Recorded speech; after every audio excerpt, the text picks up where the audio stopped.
ಎಲ್ಲರಿಗೆ ನಮಸ್ಕಾರ. ಇಷ್ಟು ದಿವಸ ನಾನು ಯುವ ಘಟಕ ರಾಜ್ಯಾಧ್ಯಕ್ಷರಾಗಿ ಬಹುಜನ ಕನ್ನಡ ರಕ್ಷಣಾ ಸೇನೆ ವತಿಯಿಂದ ನಾನೇನು ಮುಂದುವರಿಸಿಕೊಂಡು ಹೋಗಿದ್ದೀನಿ.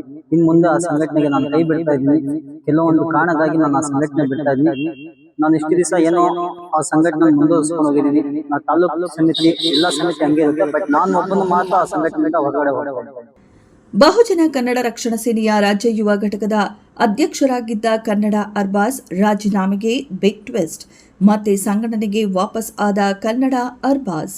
ಹೌದು, ಬಹುಜನ ಕನ್ನಡ ರಕ್ಷಣಾ ಸೇನೆಗೆ ರಾಜೀನಾಮೆ ಕೊಡುತ್ತಿದ್ದೇನೆ, ಅದಕ್ಕೆ ನನ್ನ ವೈಯಕ್ತಿಕ ಕಾರಣಗಳೇ ಹೊರತು ಇನ್ಯಾವುದೇ ತೊಂದರೆಯಾಗಿಲ್ಲ ಎಂದು ಹೇಳಿಕೆ ಕೊಟ್ಟ ಬೆನ್ನಲ್ಲೇ ಸೇನೆಯ ಪದಾಧಿಕಾರಿಗಳು ಅವರ ಮನೆಗೆ ಭೇಟಿ ಕೊಟ್ಟು ಮತ್ತೆ ಸಂಘಟನೆಯಲ್ಲಿ ಮುಂದುವರಿಯುವಂತೆ ಅವರ ಮನವೊಲಿಸಿದ ಹಿನ್ನೆಲೆಯಲ್ಲಿ ಕನ್ನಡ ಅರ್ಬಾಜ್ ಅವರು ಸೇನೆಯಲ್ಲೇ ಮುಂದುವರಿಯುತ್ತೇನೆ ಎಂದು ಹೇಳಿಕೆ ನೀಡಿದ್ದಾರೆ.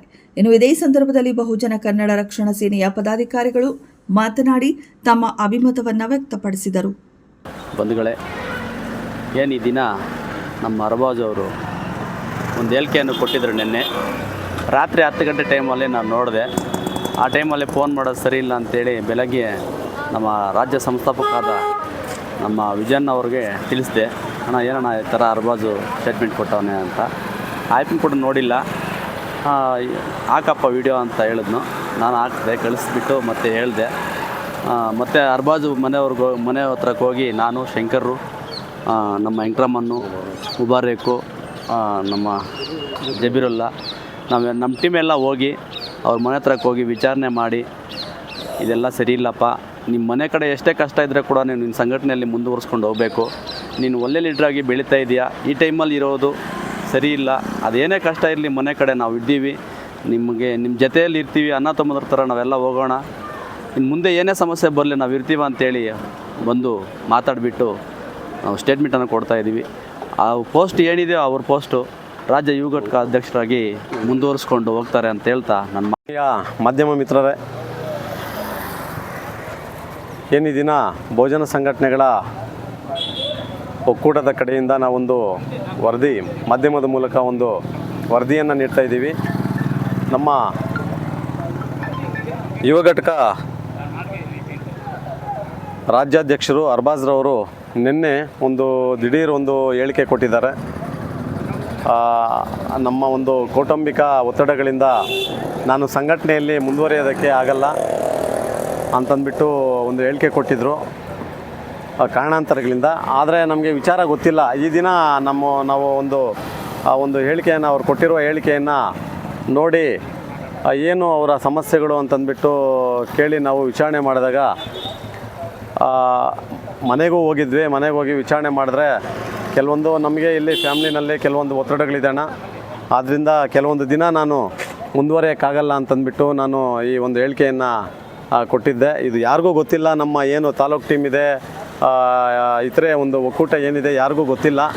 ಇದು ನಮ್ಮ ಸಂಸ್ಥಾಪಕರಿಗೂ ಗೊತ್ತಿಲ್ಲ ವಿಚಾರ, ವಿಜಯಣ್ಣರವ್ರಿಗೂ ಗೊತ್ತಿಲ್ಲ. ನಾನು ಹೇಳಲಿಲ್ಲ, ದಿಢೀರ್ ಅಂತಂದ್ಬಿಟ್ಟು ಹೇಳಿಕೆ ಕೊಟ್ಟಿದ್ದೀನಿ ಅಂತಂದ್ಬಿಟ್ಟು ವಿಚಾರಗಳನ್ನು ಅವ್ರ ಸಮಸ್ಯೆಗಳನ್ನು ಹೇಳ್ಕೊಂಡು ಬಂದರು.